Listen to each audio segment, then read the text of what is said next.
Boa noite a todos. Em primeiro lugar, como sempre, quero agradecer a presença de todos, agradecer o pessoal de casa. E hoje nós temos a palestra do Bruno, que ele seja intuído, e nós estejamos junto com ele na palestra de hoje, nesse tema. E Deus, nosso Pai, nosso Mestre Jesus, abençoe sempre os nossos propósitos de muita luz e de muita paz. E eu queria convidar o Glauco, que ele foi escolhido pelo plano espiritual para fazer a abertura de hoje. Por favor, Glauco.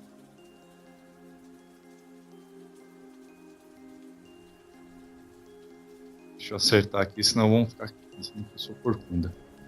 Boa noite a todos. Foi uma imensa felicidade e gratidão que eu descobri que o plano espiritual me escolheu hoje para fazer a abertura. Então, deve ter um motivo para isso. E o tema hoje é referente a vícios. E, puxa, como é que eu falo sobre vícios, né? Assim, sem uma preparação. E o que me vem à cabeça é, por uma coincidência, evidentemente, na semana passada eu fiz uma palestra e o tema foram vidas passadas. Então, e pelo que eu estudei sobre esse assunto, a gente tem muita, na nossa encarnação presente, né? A gente tem muita influência sobre as nossas vidas anteriores, né? Claro que a gente tem o fator, né, o véu do esquecimento, porque senão a gente não suportaria tantas lembranças, né? Nem sempre agradáveis ou desejáveis, mas é um ponto que eu acho que vale a pena a gente ter em consideração, porque o passado a gente não muda, mas o que importa é o nosso momento presente. E não é o amanhã, é agora, como estamos aqui, nós, né, todos encarnados, e certamente um conjunto, a gente não tem ideia, de desencarnados que também estão aqui para escutar essa palestra, as palavras, né, acompanhar hoje o que o Bruno vai trazer para nós. Por quê? Porque é o nosso pensamento. O nosso pensamento é que direciona. Claro, o assunto vício é muito profundo. Não subestimo isso de forma alguma. São ações que às vezes a gente não tem o menor controle. Mas o momento, né? O primeiro passo que a gente pode ter são os nossos pensamentos. Um pensamento saudável, um pensamento ligado ao plano maior, né? A nossa sintonia, como nós vibramos, já vai ajudar muito. Então, aquela vontade, aquele desejo de fazer algo, e a gente às vezes, não vou falar sempre, mas na maioria das vezes a gente sente que é um pensamento, que é um desejo que não é legal. Então, tá aí um alerta, né? Para a gente refletir sobre isso e, quem sabe, se for o caso, fazer uma prece, uma oração, se conectando, né, ao seu mentor, aos amigos espirituais, pedindo a proteção.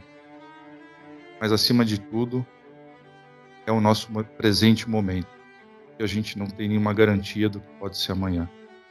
Então, mais uma vez, eu agradeço e tenho certeza que vocês vão ficar em boas mãos com o Bruno e tem uma ótima palestra com a bênção de Deus e de Jesus. Que assim seja.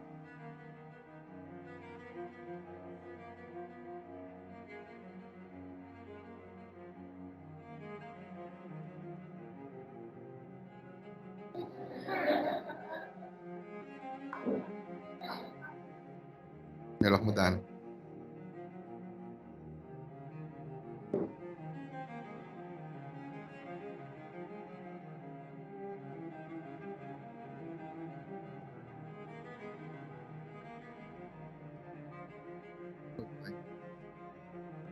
Estão me ouvindo? Povo de casa.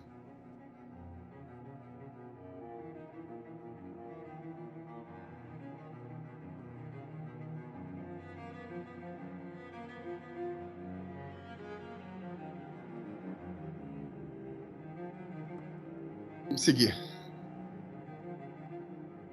Jesus, nessa noite maravilhosa, possa nos intuir. Meu irmão, nem que saudade. Possa nos intuir e Jesus possa nos abençoar. Nós tenhamos uma noite muito agradável e feliz de estudo. Essa proposta da Sociedade Paulista de Estudos Espíritas. Alguém visita a nossa casa pela primeira vez? Seja muito bem-vinda, minha irmã. Sinta-se acolhida. Que é pequenininho, mas as pessoas... Acho que isso facilita para que a gente consiga mandar as melhores energias que você esteja procurando e você realmente encontre algum tipo de consolo ou de instrução nessa noite. Que nossos irmãos espirituais possam te ajudar. E a todos, né? Vamos lá. Hoje nós vamos falar sobre vícios. Falar sobre vícios, eu tenho, particularmente na minha vida, na minha carreira, um estudo sobre dependência química. Eu costumo, em razão da profissão, levar para escolas, para as crianças, para os adolescentes. Na hora que eu vi esse tema, imediatamente eu falei, é sobre isso que eu vou falar. E aí estaria eu aqui na noite de hoje falando sobre sistema nervoso central e ficaríamos invadindo uma área de conhecimento que provavelmente era aquilo que eu imaginava que seria o melhor para a noite de hoje. Naturalmente, ninguém é escolhido por acaso.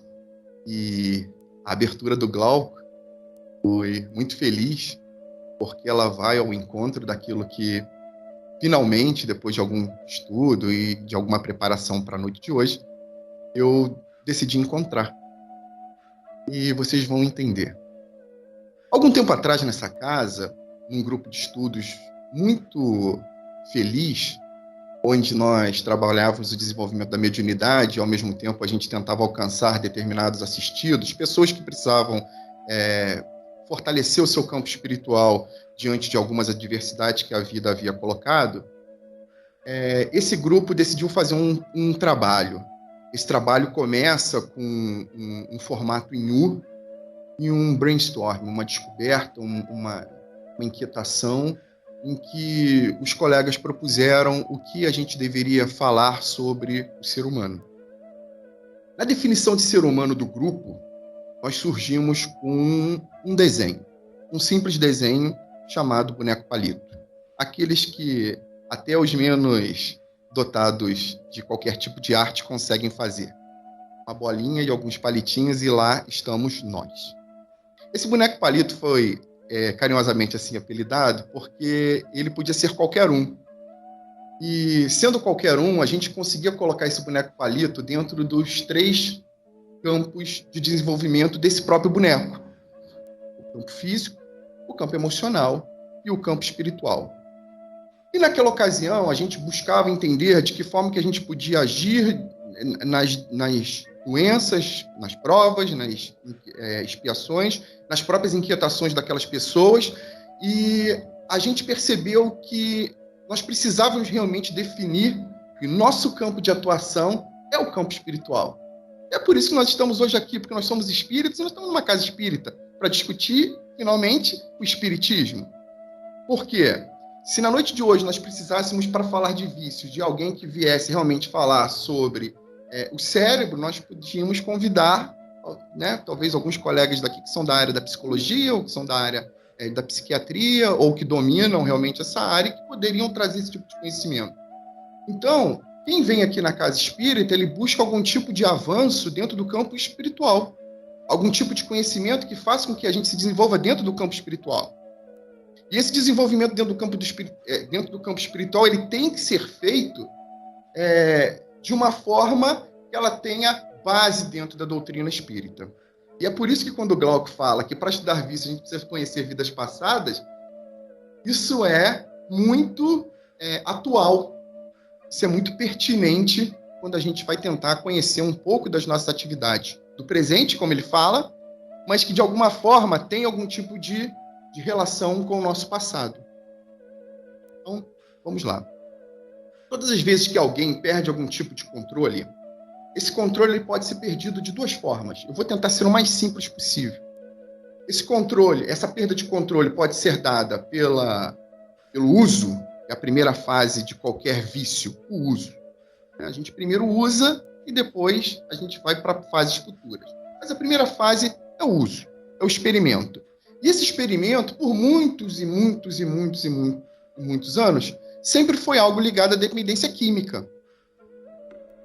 E esse uso, hoje em dia, ele também tem, nas novas literaturas sobre isso, uma ligação comportamental. Então, inicialmente, para começo do nosso estudo de hoje, a gente precisa entender que o vício, ele não é somente no campo da ingestão de algo que possa nos viciar. Estamos falando, né, que seria, todos pensariam em MDMA, LSD, cocaína, cigarro, álcool ou qualquer daquilo que nos ocorre num primeiro momento. Mas se a gente for trazer para o mundo cotidiano, a gente pode agora já ampliar essa linha, porque era isso que eu começava a estudar lá no passado, há 20 anos atrás. Os estudos sempre ficavam restritos a essa área. A cocaína, a maconha, o THC, né, na verdade, e a todos esse grupo muito restrito. Mas hoje em dia nós temos o vício em açúcar, o vício em sal, o vício em gordura, a gente tem o vício, isso eu estou falando de ingestão de coisas, né? Tem muitos vícios que estão no nosso dia a dia, no vício em sorvete, no vício em chocolate, no vício em café. Nós temos vícios e vícios e vícios, e as pessoas parece que associam que o determinado vício ele tem que estar associado a alguma coisa que efetivamente, ou que naquele momento, possa te fazer mal. Então falam, poxa, a pessoa está se viciando em tabaco, né, no cigarro, na nicotina, especificamente.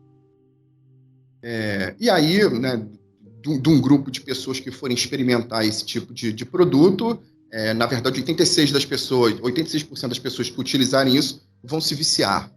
Naturalmente, as pessoas utilizam açúcar por todos os dias. Mas a questão que a gente quer trazer é que, ligado a qualquer tipo de vício da ingestão de coisas, tem um fator, a perda de controle. Agora a gente dá um pause e vai imediatamente para as questões comportamentais. É possível que um ser humano consiga se viciar em determinados comportamentos? É possível que comportamentos gerem vícios, ou seja, a perda do controle sobre aquela própria vontade? E aí a gente vai encontrar uma série de coisas. A gente vai encontrar vício em jogo, vício em jogo, isso tem a questão da aposta, né, de ganhar, de perder. Tem o vício eletrônico, hoje em dia, muito presente nas telas. Tem os vícios das telas, que é diferente do vício no jogo. Tem a diferença tem o vício em pornografia, tem o vício em sexo, tem o vício em diversos tipos de comportamentos. Bom, tudo isso passa também pela perda de controle sobre aquela ação. Então, o que a gente precisa compreender é que existe algo dentro da nossa cabeça, dentro do nosso cérebro, no nosso estado emocional, que pode fazer com que uma pessoa, ao iniciar o uso ou fazer o começo de um determinado comportamento, ela possa gostar tanto daquilo que ela deseja imediatamente a repetição.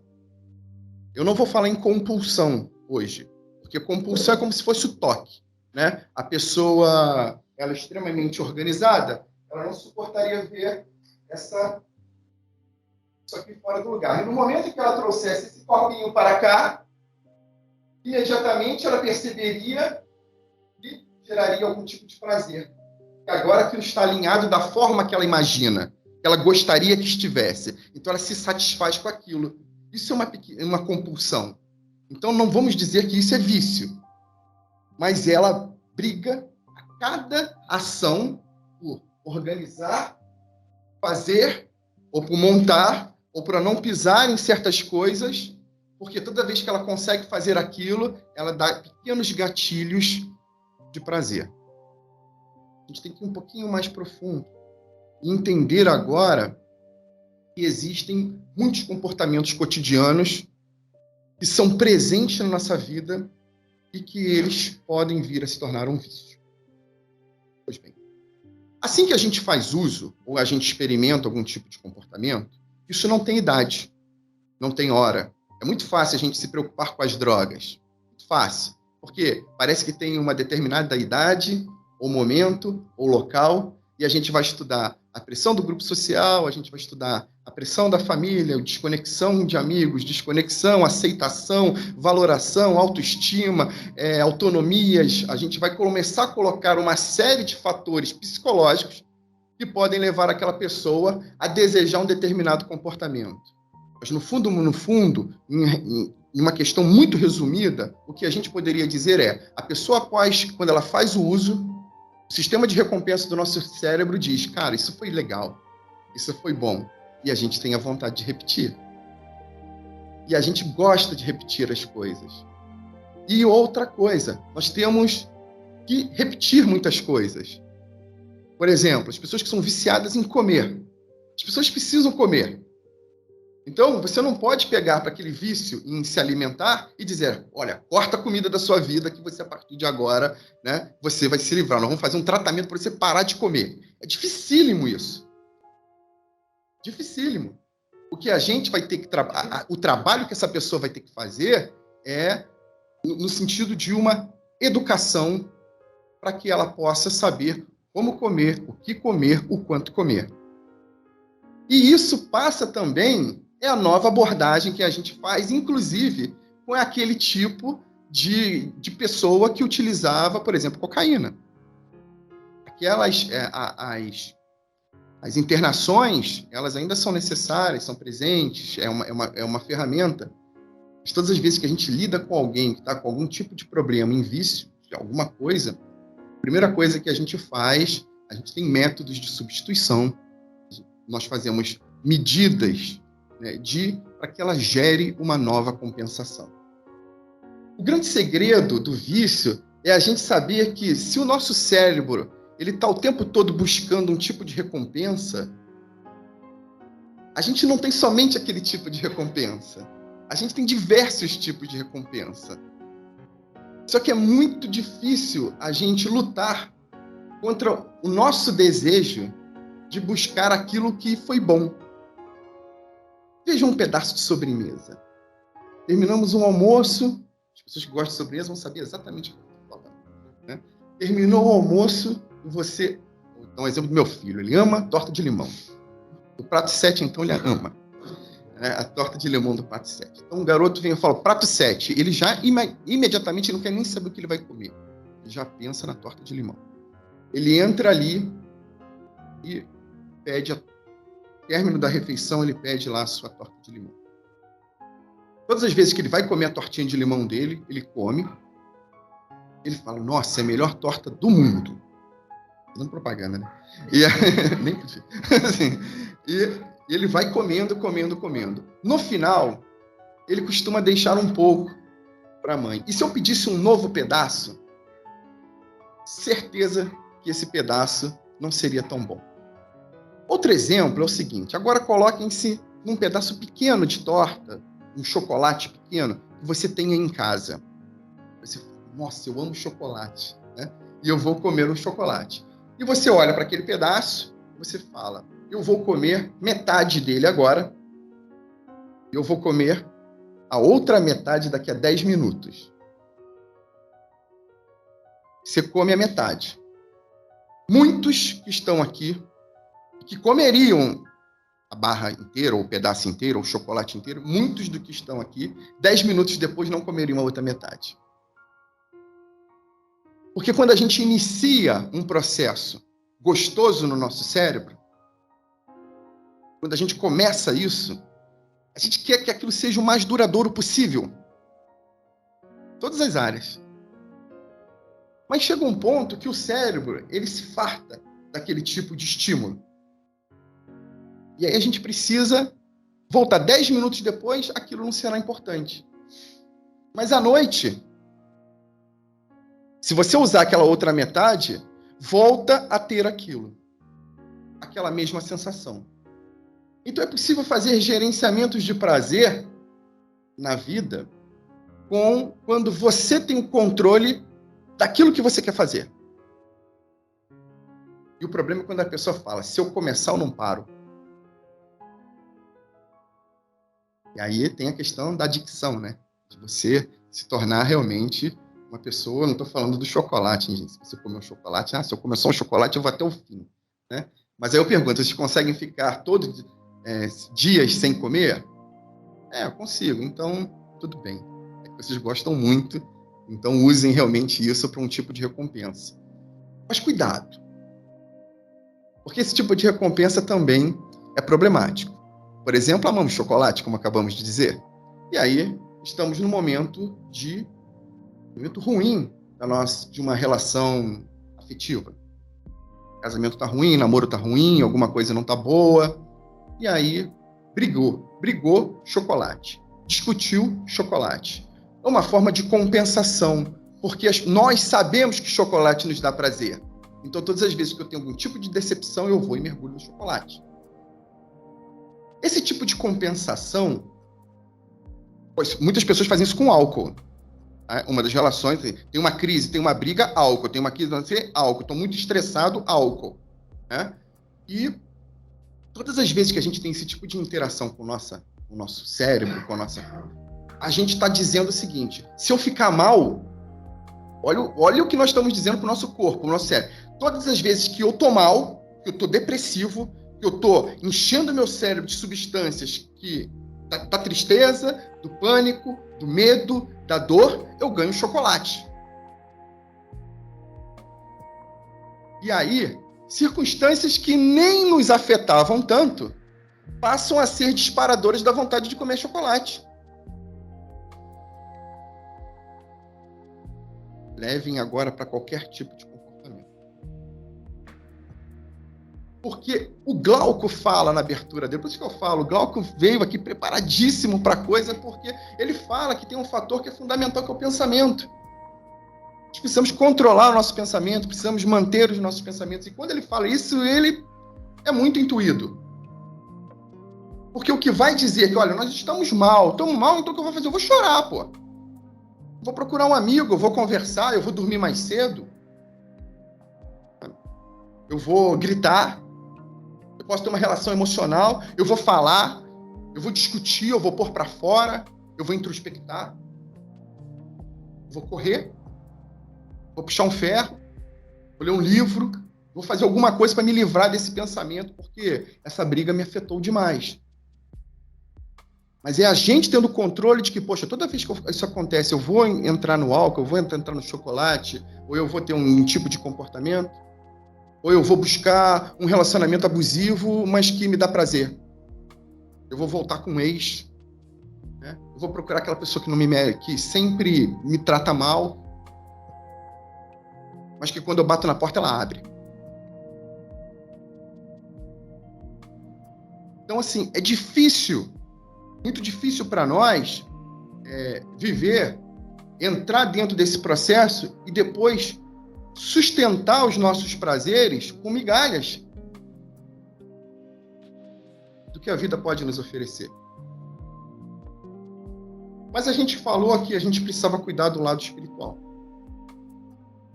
O lado espiritual, as nossas encarnações sucessivas, elas vão formando dentro de nós um tipo de bagagem. A barreira de memória que o Glauco cita é um instrumento muito pertinente quando a gente vai ler os livros sobre a encarnação, sobre o processo encarnatório, como é que a gente vem ao mundo. Isso é fundamental. Isso é fundamental porque, se em determinada vida você desenvolve, treina, como a pessoa é ruim, não toca piano nada, ela não consegue tocar piano e ela vai, insiste, toca. É um pianista péssimo, mas ela desencarna. E na próxima vida, ela tem lá um piano perto dela, e ela começa a tocar, ela treina mais, e aí ela vai ficando cada vez melhor, e na outra encarnação, ela é uma moça que tem um pianinho lá, ela toca o piano, e acaba sendo, em determinada vida, ela será um pianista sensacional. Nossa, porque ela já tem recordações? Não, porque ela treinou. Ela tem um talento? Sim. Por quê? Porque ela treinou. Porque na vida tudo é treino, é esforço, é sacrifício, é vontade de fazer, porque nós vivemos à base de um plano material. O plano material, ele é dotado de matéria. Então, as pessoas treinam e elas desenvolvem essa matéria. E ela está lá. Só que em dado momento ela chega lá no plano encarnatório dela e fala assim, poxa, e aí, vai ter um pianinho perto de mim? E é bom, né? Toda vez que ela chega, imagina, chega ali, pô, num restaurantezinho, ela vai lá, pega o piano, toca. Nossa, aplausos, aplausos, aplausos. Não, minha jovem, você vai nascer com um probleminha nas mãos, você não vai tocar é nada. Assim, e vai pro plano. O que isso significa? Que ela deixou de saber piano? Não. Ela pode gostar de piano, ela pode ouvir o piano, ela pode fazer uma série de coisas, mas ela agora tem uma limitação física. Mas se essa limitação física não fosse eficaz para o desenvolvimento dela, da proposta encarnatória que aquela moça ou aquele rapaz necessitam ter, o que aconteceria? Barreira de memória. É preciso que ela não se recorde daquele tipo de habilidade que ela tem para que ela possa desenvolver outros. E é assim que a gente se desenvolve na nossa vida. Nós somos hoje, né, homens e mulheres dotados de capacidades, de competências e de fragilidades, fortalezas e fraquezas. O reconhecimento disso nos proporciona um planejamento da nossa encarnação com muita eficiência. Porque eu sei, eu sou bom nisso. E aí você escolhe, eu vou realmente desenvolver a minha área de força, vou me tornar notável nessa área, ou eu vou trabalhar uma área de fraqueza, que eu sei que eu sou ruim, mas eu vou insistir porque eu gostaria de aprender isso e desenvolver essa área que eu notadamente sei que sou ruim. E as grandes crises existenciais que tem no mundo é você pegar uma área de fraqueza sua, e porque é a área de domínio dela, e você achar que você vai ser tão bom quanto ela. Ou pior, aqui que está a covardia. É pegar uma área de fortaleza sua e medir o esforço dos outros por você. E aí a gente tem que pegar o microfone e falar o quanto que os senhores estão medindo os familiares, o próximo, tá ali bem próximo, pela sua fortaleza, pela sua força. Pois bem, vamos levar isso tudo agora para o vício. Quando a gente encarna, a gente tem uma possibilidade enorme de desenvolvimento. Enorme. Por quê? Nós sofremos influência dos nossos pais, do nosso meio, da nossa casa, do nosso bairro. Imaginem nascer numa casa de alguém que está no meio do mato. A pessoa terá muita dificuldade de desenvolver algo em relação à tecnologia. Ela pode até ter talento, mas ela não teve o convívio com aquilo. Imagine uma pessoa que ela tenha pais que façam refeições frugais, muito tranquilas, muito simples. Dificilmente ela vai conseguir desenvolver algum tipo de transtorno em outras áreas da alimentação. Essa predisposição espacial, sensorial, que é o que está aqui ao nosso lado, ela é muito importante na geração de um vício. Mas a gente não pode perder que aqui, nos nossos sensores, estão os nossos irmãos desencarnados. Que o nosso contato com o plano espiritual, ele é constante. E, portanto, nós também sofremos influências do plano espiritual no estímulo ou na contenção dos nossos vícios. E é aí que a casa espírita entra no trabalho. Quando nós reconhecemos que nós estamos repetindo um determinado comportamento ou tendo dificuldade de lidar com determinado comportamento, e nós ingressamos na casa espírita e pedimos para que esse comportamento, que pode ser tratado, às vezes, por uma conversa, com uma mudança de hábito, ou com a ajuda de um profissional, seja na área médica, campo clínico, físico, seja na área emocional, psiquiatra ou psicólogo, né? Que a gente venha na casa espírita para cuidar do campo espiritual. Porque sim, nós podemos ter influências dos nossos irmãos desencarnados. Se isso não fizer sentido para os senhores, não há sentido de vocês também estarem sentados aqui acreditando que os irmãos da casa vão abraçá-los e transferir o melhor da energia possível desse mundo, dessa comunidade daqui do bairro, para vocês, para mim.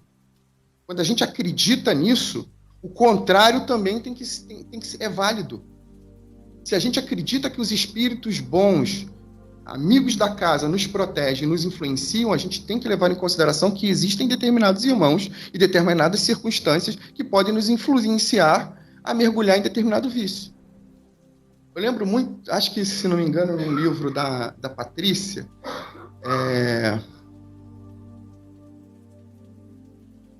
Vivendo no Mundo dos Espíritos. O primeiro é o Violetas na Janela, o segundo é o Vivendo no Mundo dos Espíritos. Então, ela tem uma cena em que ela está num determinado bar, e aí nessa cena ela nota, ela começa a observar as pessoas desencarnadas que lá estão, e ela vê uma pessoa que está lá, desencarnada, né? Vários irmãos desencarnados lá.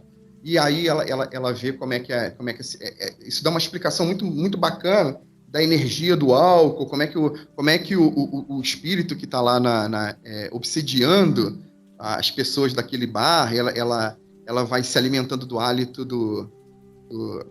da pessoa que está bebendo, e aí tem toda uma narrativa daquilo, é bem interessante a gente ler isso. E aí depois, quando termina aquilo, ela fica assustada, que ela nota que tem um determinado espírito que está lá e não bebe. Não bebe. Ela fala, e aquele lá? Ele falou assim, aquele ali veio com ele. Não é daqui do bar. Tipo, não é um espírito que frequenta o bar. É um espírito que já veio acompanhando e foi ele que o trouxe. Foi ele que o incentivou a ir para o bar. Isso não é bengala para dizer que, poxa, todas as vezes que a gente faz um ato ruim é porque a gente está influenciado pelos espíritos, né? Não é isso.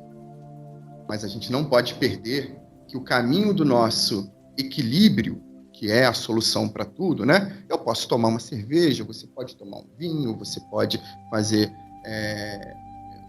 se alimentar da forma que você quiser, você pode numa churrascaria comer pra caramba, você pode comer uma sobremesa da forma que você quiser, você pode se empanturrar daquilo que você quiser, você só não pode perder o controle daquilo que você está fazendo e a consciência de que você está fazendo aquilo que você realmente quer fazer.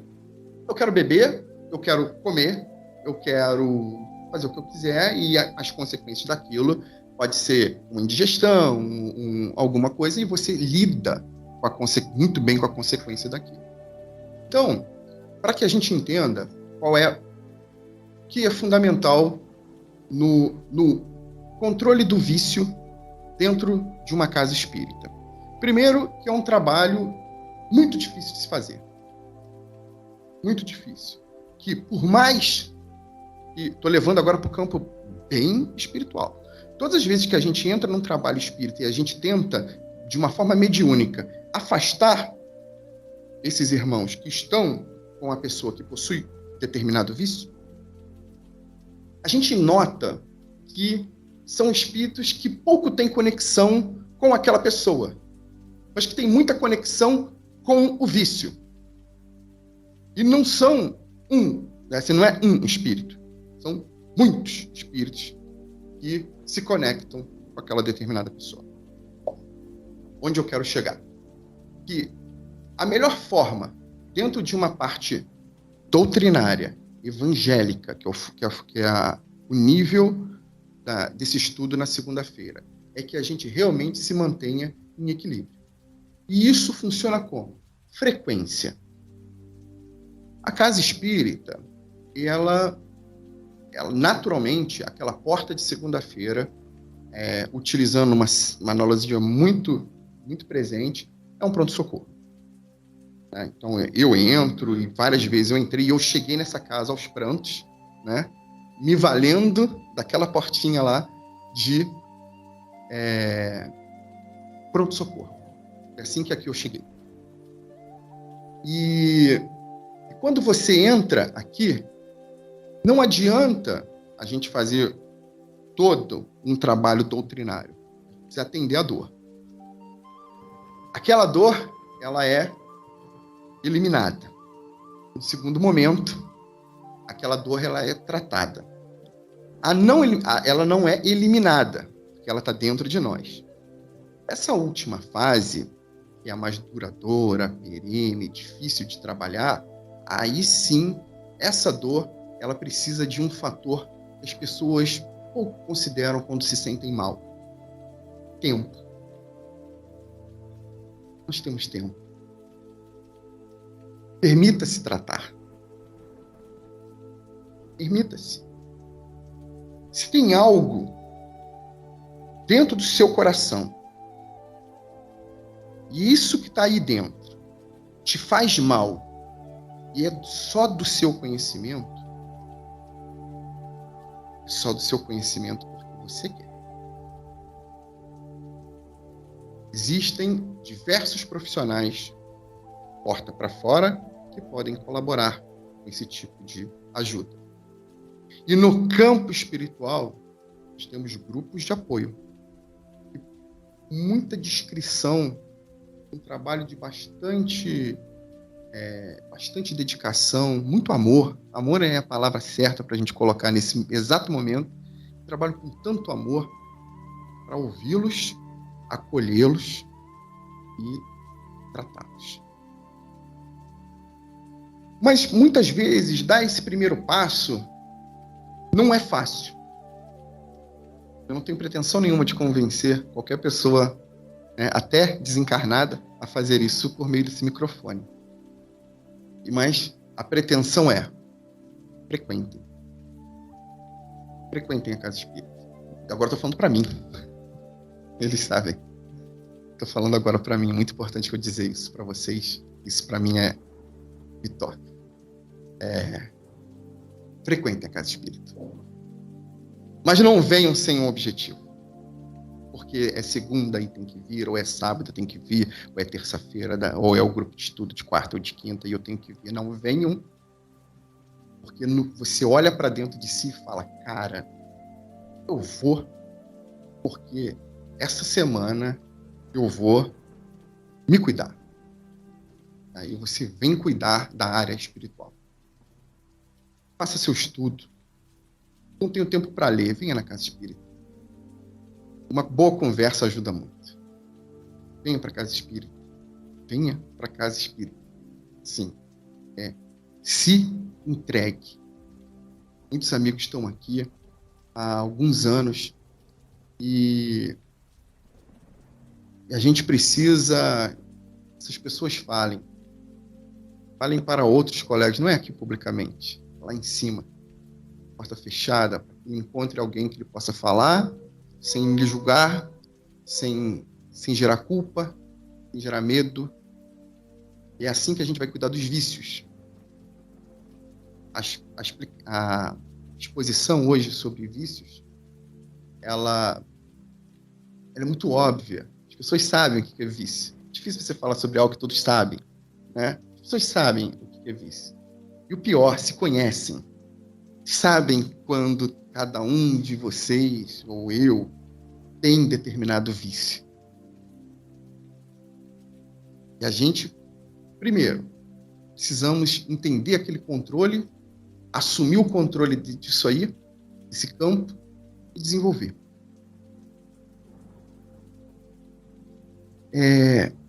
O não julgueis para não ser julgados, ela é uma das coisas fundamentais dentro do estudo da doutrina espírita. Quando eu falei aqui anteriormente sobre a régua da fortaleza, para que a gente não julgue ninguém sobre a régua daquilo que a gente é forte, é porque isso é um ato de muita covardia quando a gente faz isso, né? Pensar que o outro deveria agir como a gente.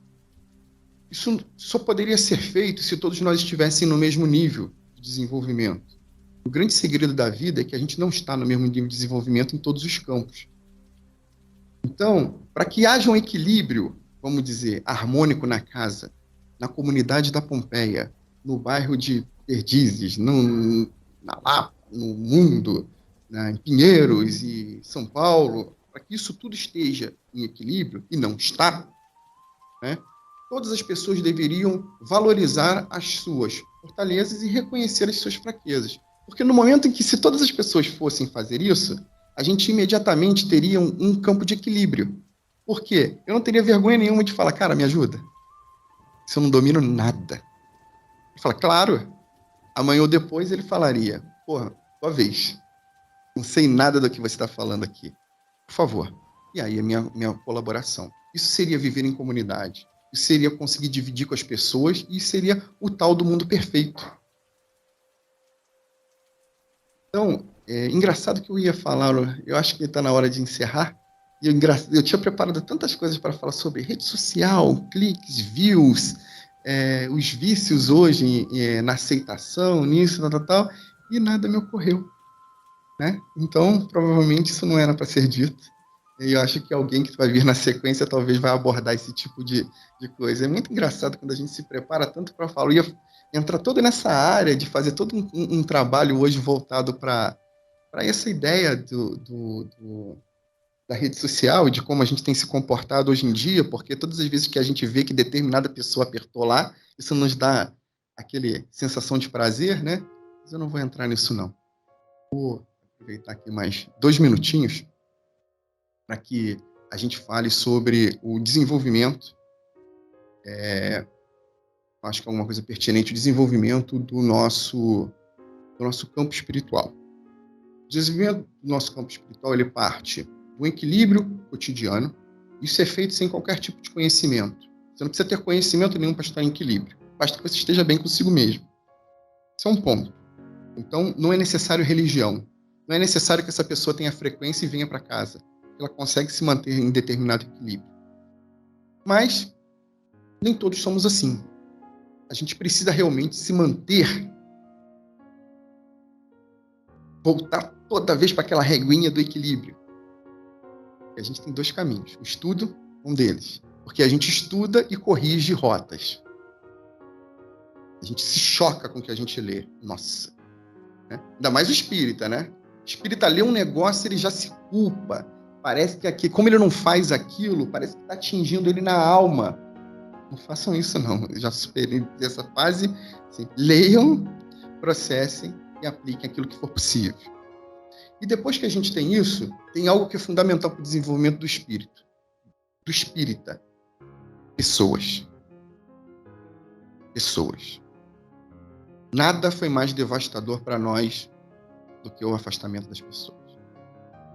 Nós nos amamos. Amamos as pessoas que estão ao nosso redor, amamos nosso bairro, amamos as pessoas, amamos o cara que é ranzinza. A gente ama, os nossos olhos amam tudo, inclusive o que é ruim, porque aquilo também nos ensina, faz parte da nossa vida.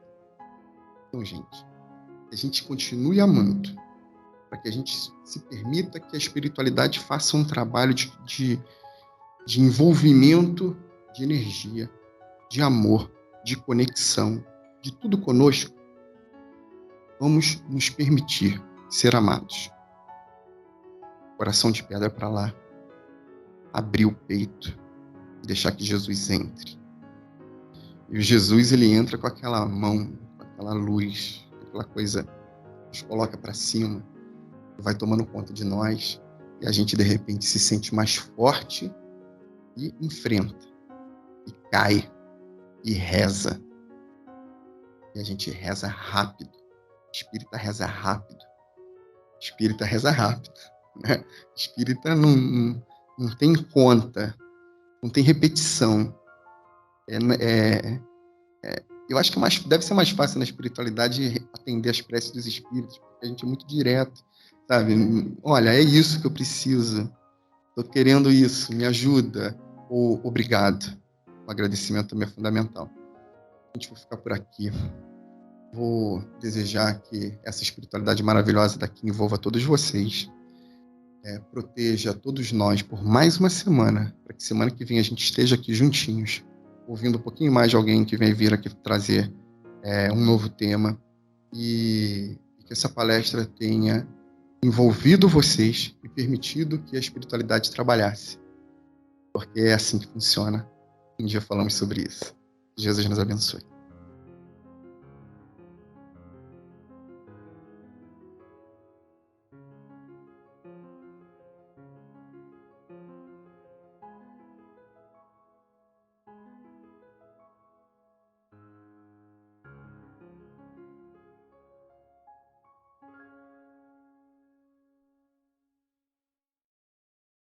Bom, boa noite a todos. Agora a gente vai começar a fluidoterapia.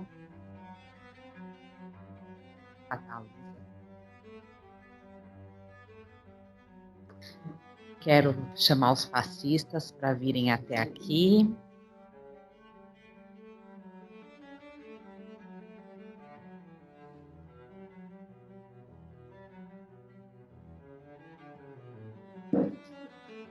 Bom, como o Bruno bem falou aqui, nós estamos aqui para cuidar da nossa parte espiritual.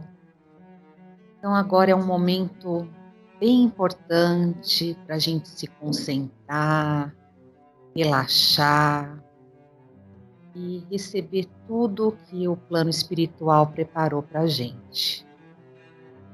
Então, vamos fechar nossos olhos,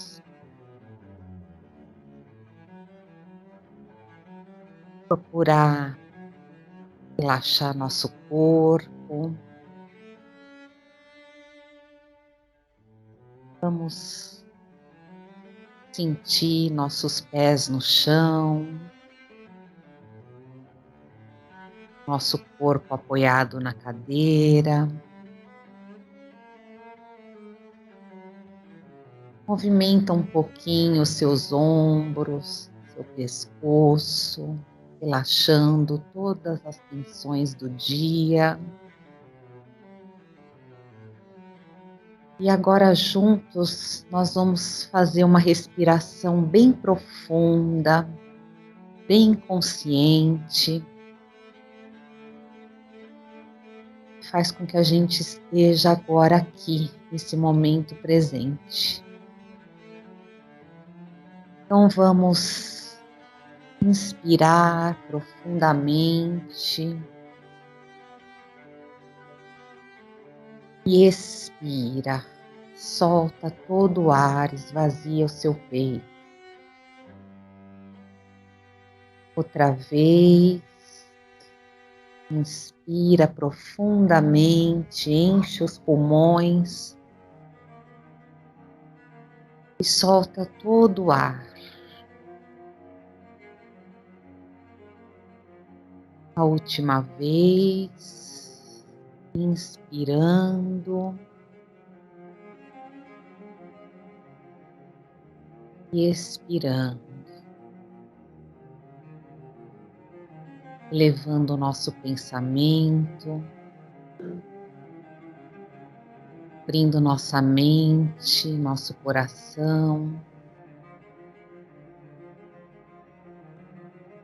mentalizando nosso Mestre Jesus. Vamos pensar em Jesus aqui entre nós, todo o seu amor,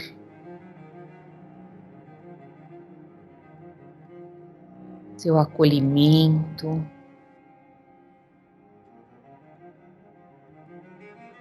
seu abraço nos tranquiliza.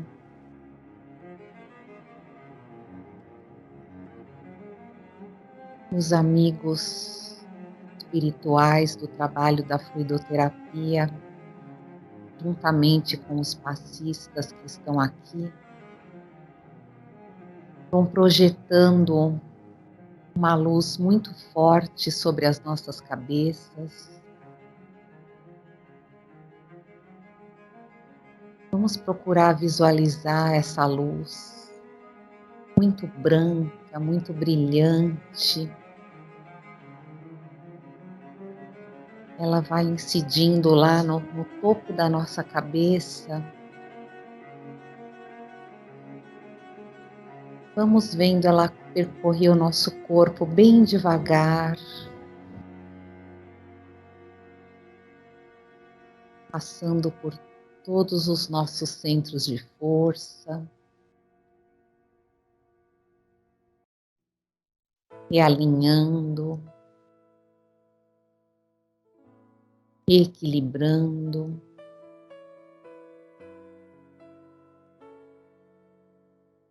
Possamos estar em paz, serenos,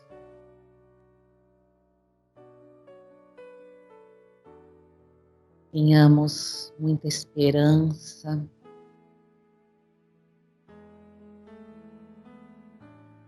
muita saúde.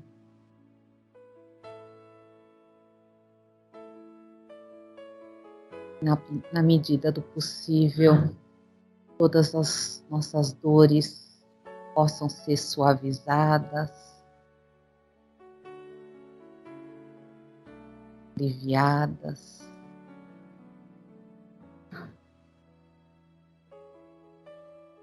Sejamos mais fortalecidos,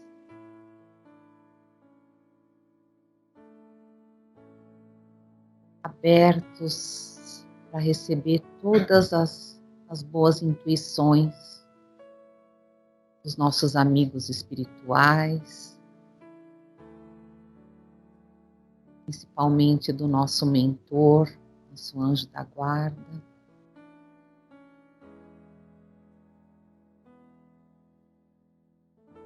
Possamos, nesse momento, dirigir o nosso pensamento até as nossas casas.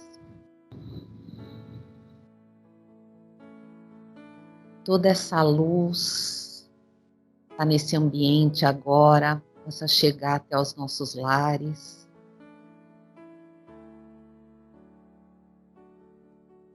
Envolvendo nossos familiares. Clareando, iluminando nossas casas, fazendo uma grande limpeza, uma grande higienização.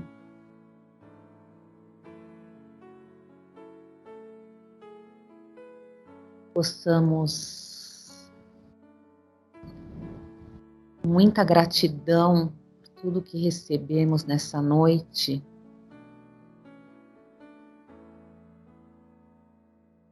doar também todo esse amor, toda essa paz, para os nomes que foram colocados na caixa de vibrações.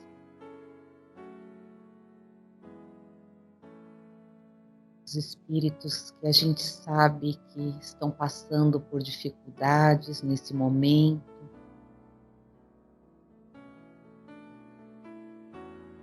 Eles possam ser atendidos, ajudados.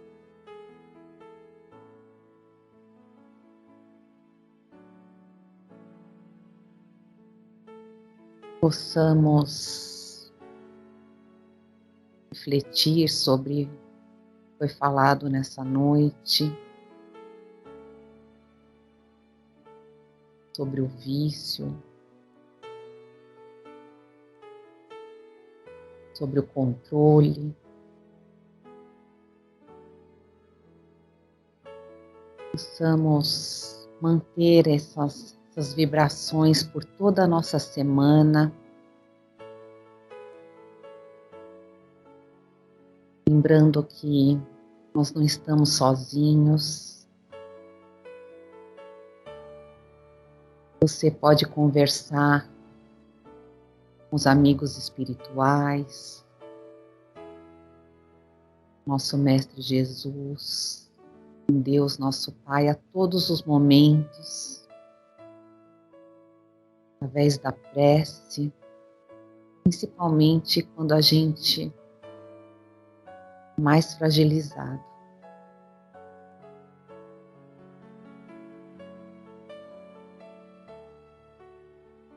Possamos ter uma noite bem tranquila,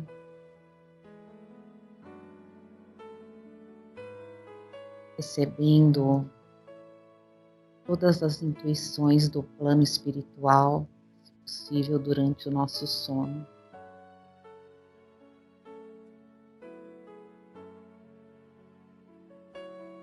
Tenhamos uma semana de muito aprendizado.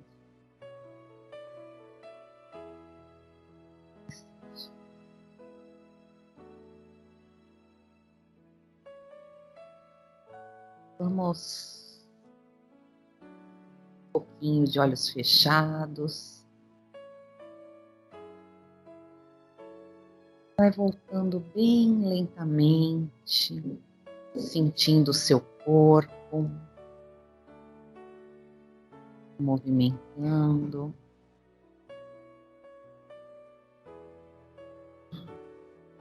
agradecendo por tudo que a gente recebeu nessa noite.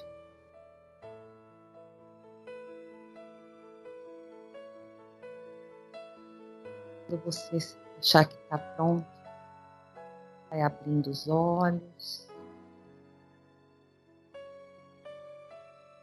tornando nesse ambiente.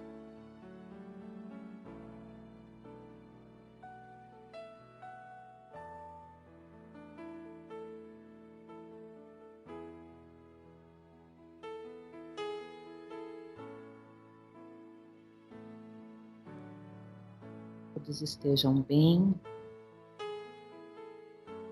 Nós vamos fazer o encerramento dessa noite. Depois, ao final, a água fluidificada está aqui na frente. Vocês podem se levantar e tomar a sua aguinha. Bom,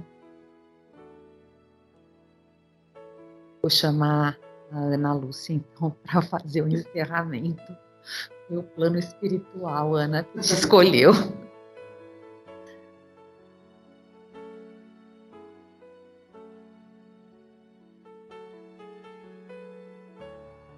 Bom, ainda sentindo esse envolvimento tão especial das palavras da Adriana, tão carinhosa, nós vamos expressar a esses nossos irmãos espirituais, esses nossos protetores, a nossa infinita gratidão por terem nos acompanhado até aqui, terem nos alertado que hoje era dia de buscarmos esse alimento no nosso coração. E agradecer pelo apoio, pelas boas intuições com que eles nos envolvem. São esses irmãos, nossos anjos da guarda, que num amor silencioso nos acompanham essa existência. E com eles nós vamos retornar aos nossos lares.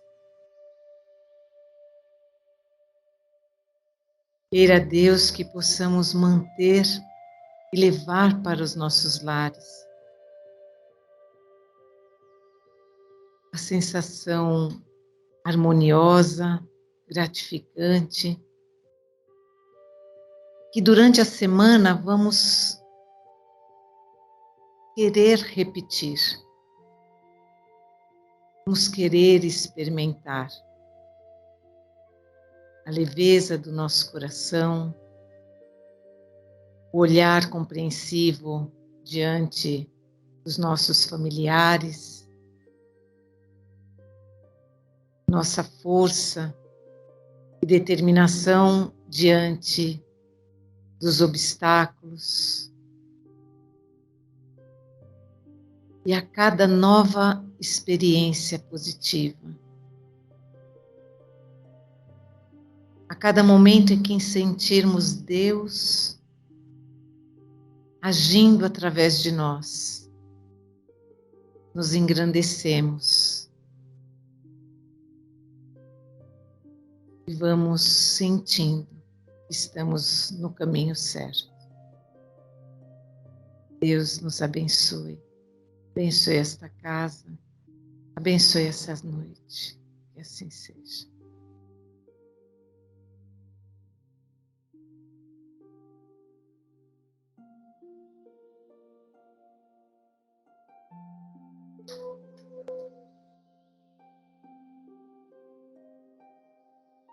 Obrigado.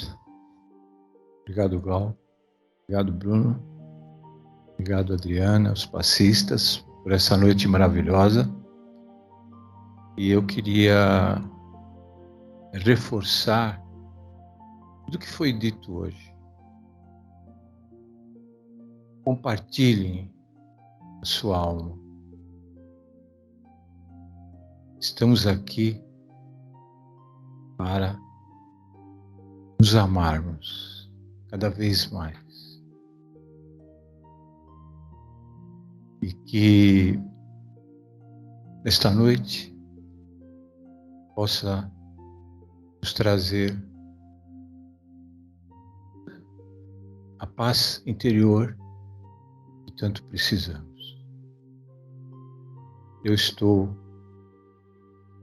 Eu particularmente, estou enlevado hoje. Não por mim, mas por essa egrégora maravilhosa que é composta por nós aqui encarnados e pelos nossos amigos espirituais. Nossos times de luz, de cada um de vocês, de nós todos. Muito obrigado, tenham uma ótima semana e